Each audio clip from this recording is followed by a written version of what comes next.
guys, welcome back to my channel. Thanks so much for clicking on today's video. So as you can tell by the title, today's video is going to be my must-have for newborn, so basically the 0 to 3 months age. My baby just turned 3 months, so by the time you're watching this, she will have just turned 3 months. She was born on the 21st of October 2018, and yeah, so we've passed the newborn phase. Which is crazy to me. It's kind of gone slowly but also so quickly. I can't believe it. So basically, when I was pregnant, I spent a lot of time watching these kinds of videos to try and basically get my head around what was essential to buy for baby and what wasn't essential to buy for baby. I feel as a new mum, you can feel very overwhelmed by the ton of information that's out there, like buy this, you're going to need this, buy 3 of those, get that, get this one, don't buy that brand. It just feels really overwhelming as a new mum to know what you should focus your energies and time on, money on, and what you shouldn't focus your time on. So I haven't seen any of these videos by Kenyan YouTubers. Let me know down in the comments if anybody else has done this, but I thought I would do a Kenyan edition just so that there's some local content hopefully that will help you out if you are a new mum or about to be a new mum and you're struggling to think about what you should buy and what you shouldn't buy.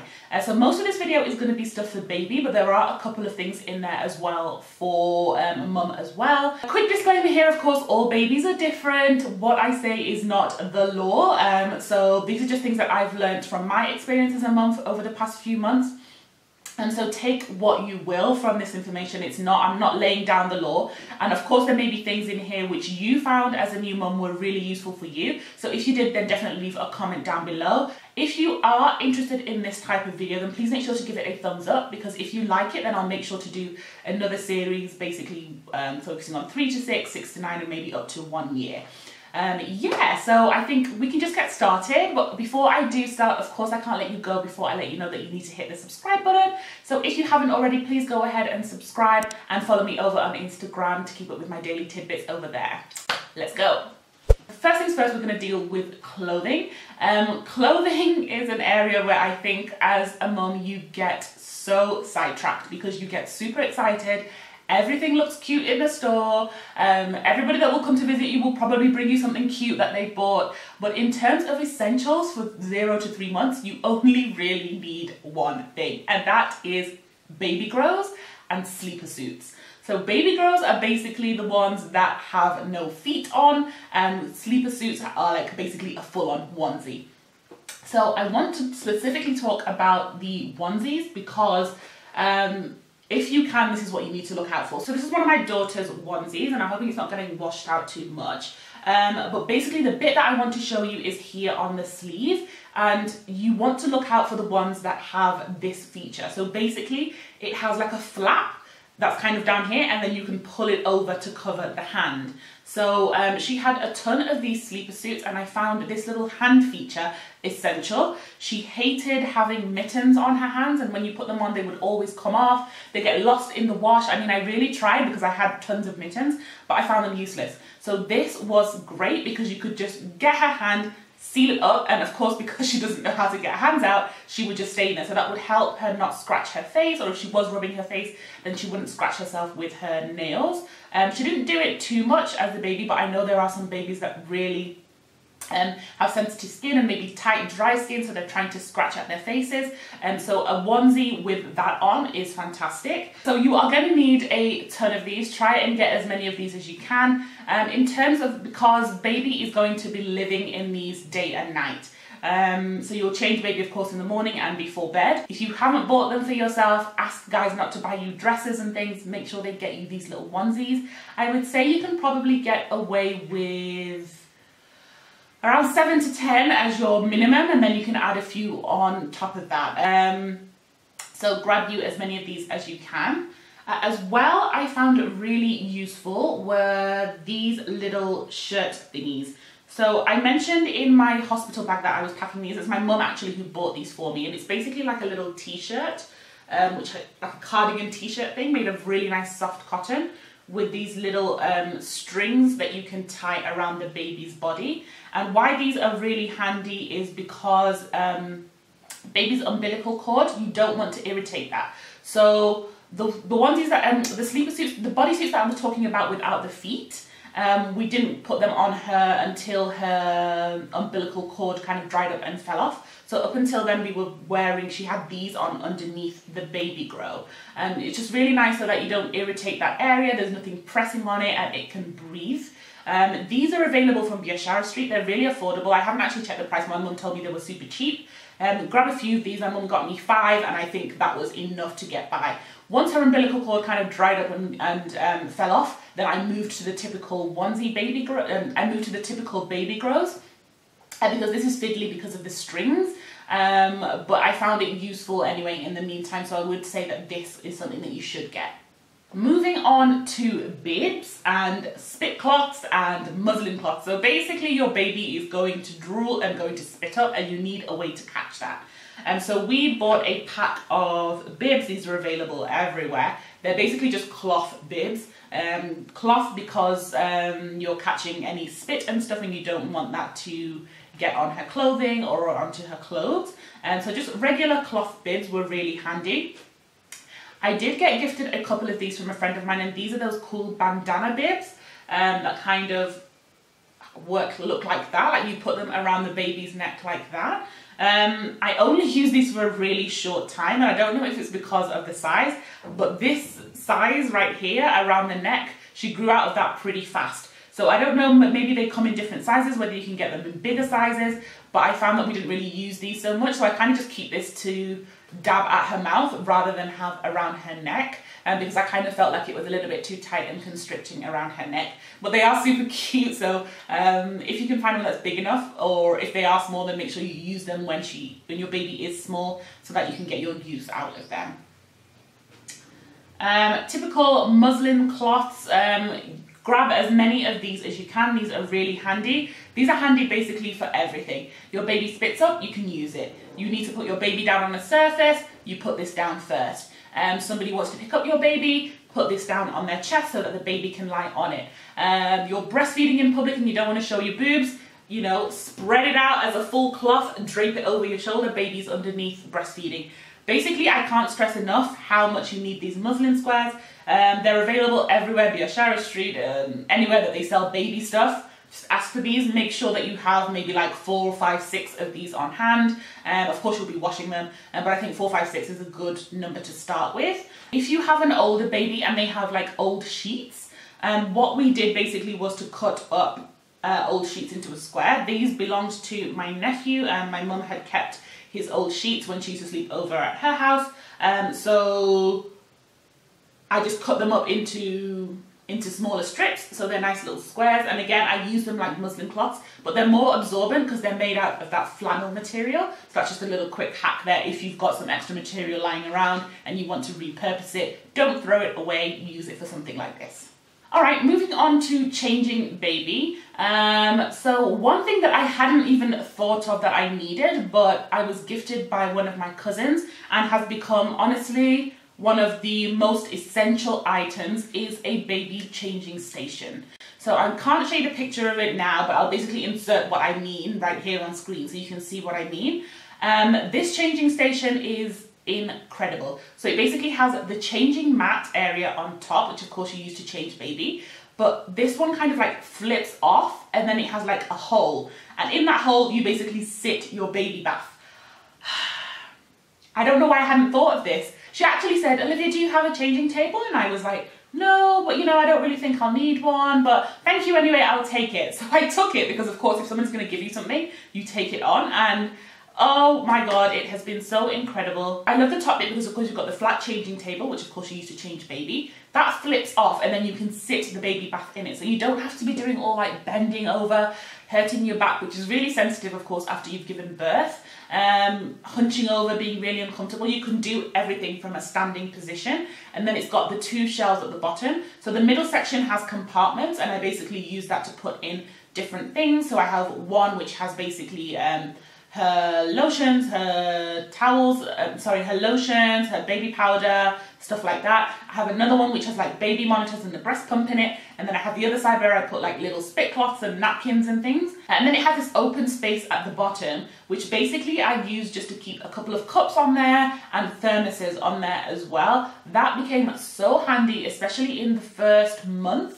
Where I was basically living on a diet of soup, bone soup, which was being delivered to me from all quarters, and uji, which I was drinking all the time, and some Ovaltine. So basically just to stay hydrated and also to help with lactation and bringing in milk, I was drinking those kind of drinks all the time. And when you're really tired, you don't want to have to keep going downstairs, back up, downstairs, back up. So having it there was really handy. And then in the morning, I would just clear out those things and take them downstairs to be washed, and then I would get them replenished. So it was so handy to have that changing station. It keeps everything for baby in one section so that things aren't basically all over our bedroom. So it also kind of helps manage that as well. I'll have a look around and see if I can indicate what kind of prices they're going for. But if you can get one or put it on your baby registry, then I think that should be high on your agenda because it was essential for us. Another top tip is having a little mobile changing station. So basically that looks like this. It is a basket and it's full of everything that I need to basically change baby with. This basket I got from House of Leather, and I find them really handy. I actually have these also in her chest of drawers. So she has a little chest of drawers, and I have lots of these little baskets in there. So one's for like baby girls, one's for long sleeved, one's for socks and mittens and things. So I just find them really useful to help organize. But anyway, in this I have, actually I don't have any nappies because I just need to open up a new packet, but nappies are usually in here. Then I have a pack of baby wipes. I really like these baby wipes, by the way. These are the Johnson's Extra Sensitive Baby Wipes, and they're fragrance free. The reason I love these is because they're super moist, and they're not drying and like irritating on baby's skin. We have some baby powder, some antibacterial gel. You will need this on hand. Of course, you'll have visitors and things, and you want to make sure that your hands are clean as well as you're handling baby because their immune system is low. So you definitely need one of those in there. I have this little portable changing mat, which my mum gave me, but I think she got it from Bishara Street. It's basically just like a PVC lined little sheet like this, and it's foldable, and it's great if you have this around so you can basically put it down on any surface and change baby on it. A little thing of Vaseline, although this is a Johnson's Baby Jelly, but the fragrance free one. And then I used to have a ton of cotton in here as well, and some cotton buds. So that's basically what I keep in this little changing station, and I just find it really useful. This sits basically downstairs in our living room, and was really handy like if I was downstairs with baby and couldn't be bothered going back upstairs to change her, quickly just change her downstairs and done. Another thing that is really useful for baby is to get yourself like a breastfeeding stroke boppy pillow, and this is the one that we have, and this was so handy. This was gifted to me by a really good friend of mine, and it's just been so useful to have for baby. So basically you have this and you put it around your waist like that when you're sitting down, and you can breastfeed the baby like this. It just helps you from being hunched over. You want to keep your posture nice and right, and your back is going to need some extra support. So this was really handy. So I use this maybe in this way for about a month, but it's also really handy as well when we put baby to sleep. Sometimes she would fall asleep downstairs and we wouldn't want to move her back upstairs. I'd basically just put this down on the sofa with one of those muslin squares on the sofa and lie her in here so that she couldn't roll around. So her head would be here and her body coming down, and then she would just lie on the sofa like that, covered up, and have a really good nap. So I would probably fall asleep on the bigger sofa while watching something, and she would fall asleep on the other sofa. And that also made it easy for me because looking up and downstairs, honestly, when you've just had a baby is not the one. And so this has been great. As she's gotten bigger, I'd say maybe from about 2 months old, we started lying her with her head on this bit so that she would be elevated, and she likes sitting in it like that. So sometimes I just pop her in there, and you know that she's not really going to move around. Of course, as she enters this new phase, which is becoming a little bit more active, this isn't going to cut it. But for this 0 to 3 month phase, this was really handy. At about 3 weeks old, my daughter started getting baby acne, and it is something that babies can get. Just Google it, look it up, but basically babies have acne. It's basically all the hormones that are in the mother's body that are basically ingested by the baby through breast milk, and it makes them break out. So she had like a full-on teenage breakout, which started like with a couple of spots on her face and then spread over her entire face. And then she also had a form of dermatitis, and she had really super dry skin that was really flaky. So honestly, here on her eyebrows, it was like crusty up to her ears, down to her chin. Basically, she had just crusty dry skin all over her face. So rather than go out and look for something, rather than go to the doctor and get something like prescribed with drugs in it, I decided to give a go with aloe vera gel, and I finished the bottle now, but I'll make sure to insert a little picture of it here, and you can get it from Healthy You. Basically this aloe vera gel is what we use to just apply on her face. So typically we were using just olive oil all over her body, but then once she started to break out with this, I was like, no, she needs some extra hydration, and we started using the aloe vera gel, and it helped tremendously. So if you have a baby with extremely dry skin, then definitely try out aloe vera gel, because it's a lot more affordable than these really expensive creams and baby products that they try and sell you in the pharmacies. And basically we would just generously apply it all over her face and then seal it with the aloe vera gel or some Vaseline on top of that. And then within, I'd say about a week, you could see a dramatic difference. And within 2 weeks, her skin was glowing and back to being beautiful again. If you have a baby that is being affected by gas or colic, then I have to shout out Infocol. It is basically a little medicine for babies to help release wind. Babies' digestive systems aren't fully developed when they're born, and so this means that they get a lot of gas and it's very uncomfortable for them, and it can lead to a lot of crying for no reason. And so if you identify that that's the issue, then definitely go to the chemist and pick up some Infocol. Comes in a little bottle like this with a pipette, and you basically just give the baby one full pipette every 5 hours before breastfeeding. We found that this worked really well with her. Gripe water was useless. We tried something else which was also not as effective, and so I would definitely shout out this Infocol stuff. Have this on hand, it's incredible. Okay, so in the 3 months phase, baby will go for injections 3 times. So there are of course the injections that babies get when they are newborn, and there are 6-week and 10-week injections. And typically for a lot of babies, after they've had an immunization, their temperature spikes and they get a fever. So you need to be able to check their temperature. So you need to get a thermometer. Thermometers are sold, I think, basically everywhere. Actually, this one that I'm showing you right now, I got in hospital. I think I picked up 2 of these while I was in hospital. So if you can, grab it as part of your hospital stay package. If not, then make sure that you have one on hand. And anyway, I think it's good to have 2 or 3 of these on hand. So I have one that's on her changing station, I have one in her baby bag, and then I have another one somewhere else. Just so that you can check baby's temperature if it spikes and she's crying and you don't know what the reason is. If it is a high temperature, then you can give her some medicine to kind of cool that down. Okay, and then quickly moving on to mummy essentials. I struggled with producing breast milk just after the baby was born. My milk didn't come in until a couple of days, and I had to be helped with, and I was given in the hospital like a couple of different supplements to try and help the milk come in. They helped, I guess, to some extent, and I was drinking bone soup and uji and all kinds of stuff was being shoved down my throat. But the thing that I found that really, really helped was fenugreek seeds. Fenugreek seeds is basically a spice, I guess, that's used in Indian cooking. And you can get this from Chandarana.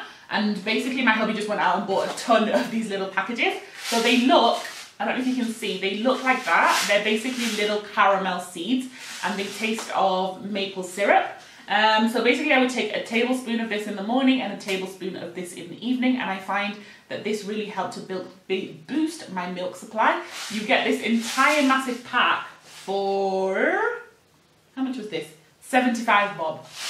Look at that.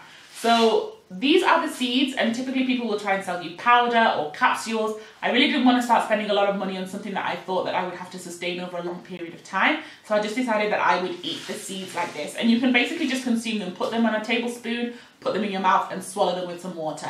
I don't really have any problems with drinking pills or anything like that, so I don't feel like I need to have them crushed up. If you do have a challenge with that, maybe you could grind them in your grinder, or maybe go look out for the capsules, but they'll be a lot more expensive. So I just basically consume these. You want to take enough of these to basically, until your pee and your sweat starts smelling sweet. And there's no other way to say it. I kept reading this online. I was like, what do they mean? What do they mean? But that is it. When you go to the toilet, you will smell a sweet smell. When you sweat, everything will smell really sweet. And that is the fenugreek seed. So once you've hit that point, you're kind of like at the right level. And I found that if I took a tablespoon in the morning and a tablespoon in the evening, then that was enough to boost my milk supply. So I would highly, highly, highly recommend this. Talking about nipples, nipple cream, oh my days. I don't know whether this is a thing that all mothers experience, but breastfeeding at the beginning was excruciating. Yes. Once baby figured out the latch, she would latch on for dear life and she would suction like I don't even know. So my nipples were extremely sore. I wouldn't say that they were cracked, but they were very, very, very sore. And honestly, sometimes when she would latch on, my toes would curl up and I would be like, "Arr!" But of course I had to let her feed. And that lasted for a couple of weeks, I think, until my nipples got used to it. But in the meantime, make sure you grab yourself some nipple cream. I had one by Lantino or Lantinosh, whatever they're called. But hubby also went out and got this one by Bennett's nipple cream, 50ml, soothes and protects. And I found that this was really nice. It's basically just like a white cream, which doesn't harm the baby. So it's totally safe for you to put on your nipples and they can suck it off and it's fine. So he got this from just, I think, a regular Kawaida pharmacy. So go and check that out. I think that was great. Have some of this on hand. I didn't really use it beyond, I think, a month and a half. But you need it on hand because your nipples will be sore and dry and you'll need something to soothe. So make sure you have some, even if you don't use it all, at least you have it on, because it will be the middle of the night and your breasts will be crying out for dear relief and you won't have any. So make sure you've got some. The last thing that I want to talk about is breast pads, and I'm really annoyed because I just went through a box and threw out the box and forgot to keep it to show you. But basically I have tried all the breast pads that are available in Kenya and there is only one worth talking about. So I have tried the Philips Aventi ones, I have tried the Lantinosh ones, whatever they're called. I have tried Acne that I found in the supermarket the other day. And then the ones that I've settled on are basically ones by Bear Club. I have only seen them available on Biashara Street. I'll try and look for a picture and include it right here. So you basically get a pack of 60, it's a big box. I think they're sold for about 900 shillings or so. And that basically lasts you, so that's 60 individual pieces, not 60 pairs. And so that will last you about 2 weeks plus, depending on how often you wear your breast pads. I wear 2 in the morning and then switch them out for the evening. So I go through basically 2 pairs a day. So a box lasts me about 15 days. The reason I really like the Bear Club ones are several. Most of the other brands, I think apart from the Active ones, have only one sticky bit on the back. And I wish I had it to show you, I'm so annoyed. So basically your breast pads will come folded and then they open up into like a full disc. And then most of them only have a sticky bit on one side, one half of the circle, which means when you put it inside your bra, it doesn't stick to your bra properly. Like when you're pulling your boob out and pulling it back in, it's not attached, so it keeps moving all over the place. So the Bear Club ones have sticky bits on 2 sides, so it helps to adhere to your bra really nicely. And then second of all, I find that they hold any breast milk really, really well. Some of these other ones, the Active ones are rubbish. Don't even spend your money on them. They're just useless. They leak through. I mean, they leak entirely all the way through. And then the Lantino, the Aventi ones are like nyeh, and the other ones are nyeh. So the Bear Club ones are honestly the only ones that I would fully recommend, and they are actually one of the most affordable ones. Leaky boobs are no one's friend, so you want some breast pads and those are the ones to get. Alright guys, so that brings me to the end of the video and I'm hoping that this was useful for you. If you did think that this was useful, then please make sure to give the video a thumbs up. And as I said at the beginning as well, if you'd like to see more of these series in the future, drop me a comment down below and also make sure to give it a thumbs up as well, so I know to continue this series going forward for any new mums out there. If you are a new mum and you have a baby that's around my age or you've passed this stage not too long ago, then please leave a comment down below on things that you found that were must-have and things that you found were useless. I think I definitely learned from a lot of the comments that people left under these types of videos, just to kind of like share some mummy love and tips and tricks. Alright guys, that's it. So I guess I'll see you in my next video. Bye.